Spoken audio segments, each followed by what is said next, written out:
All right, a man that's having a heck of a senior year so far, Jack Theodore, with us. And Jack, we were not able to connect with you last week, so I'm letting you know that congratulations, you were last week's Providence Heart Hammond Boys Player of the Week, and well deserved.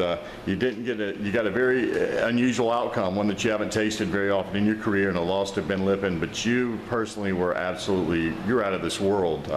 Over 200 yards receiving, several touchdowns, around 10 catches. Talk a little bit, if you can. I know that the loss is all that really mattered to you, but you had it going on, and the connection that you have forged this year with a new quarterback in Corbett Glick it looks to be pretty special.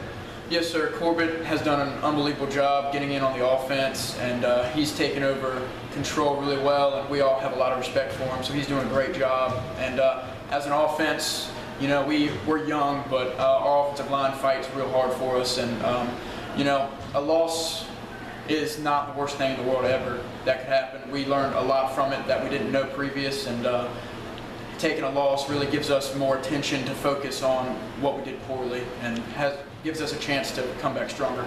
I'm sure that you were caught up in what was an incredible atmosphere, an incredible game over at Ben Lippin in that game, and you weren't at all aware or concerned with the statistics that you're accumulating. But I've got to at least ask you, did you know that, man, I've got it going on because I'm catching a lot of balls and we're moving the chains and stuff? I mean, you had to be somewhat aware that it was a special night. Our offense was moving the ball really well, and unfortunately we made some pretty big mistakes, but we knew that we had over 400 total yards. I mean, we had no trouble moving the ball. It's just when it came to the time that we really need to make that play, we couldn't make it. But yeah, I mean, as an offense, we were happy with the way we played in a lot of ways. But you know, we just have to make sure to limit our turnovers.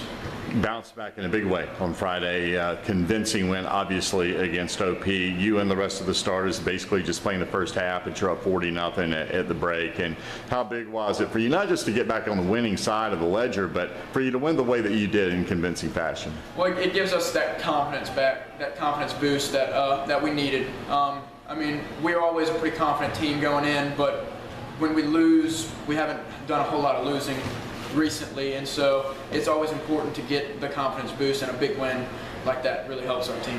I want to ask you about something that I've noticed seeing you play this year is, I mean, you've always been a tough runner, but I noticed that the very first game of the year on a kick return, and you're the punt and kickoff return guy for the Skyhawks, and you seem to be running, not that you haven't always played full out, but it seemed like on every kick return, every time you got a reception, a jet sweep, whatever it was, it's like you almost were, in a really real way, like you refuse to be tackled. Like when somebody tackles you, you can tell it almost like it makes you angry.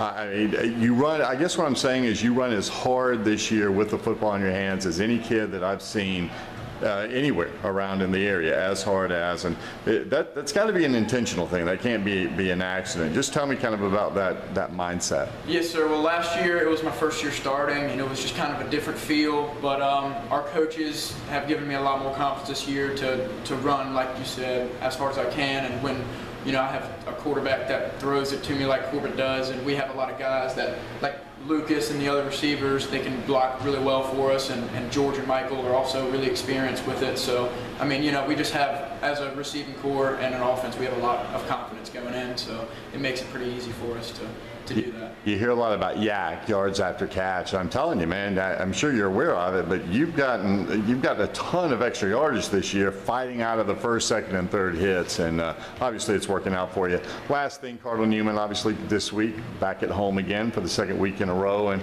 a team that's growing and getting better, but dangerous nonetheless. And I know that the attitude here is it doesn't matter who you play, you try to take care of your own business, right? That's right, and it's homecoming, so it's got a little bit more of a special meaning to especially the seniors, so we're looking forward to it. Yeah, Spirit Week this week, right? That's right. And today's pajama day. I get out of my car here and I see a grown man, probably in his 50s, wearing a bathrobe, and I thought maybe somebody had escaped from a local facility. So it was good to see that it was just pajama day today on campus. Hey, man, in all seriousness, thank you. Appreciate it. Sir. Congratulations again. You're actually last week's Providence Heart Hammond Boys Player of the Week. Well deserved, and keep up the good work. It's been real fun watching you play this year.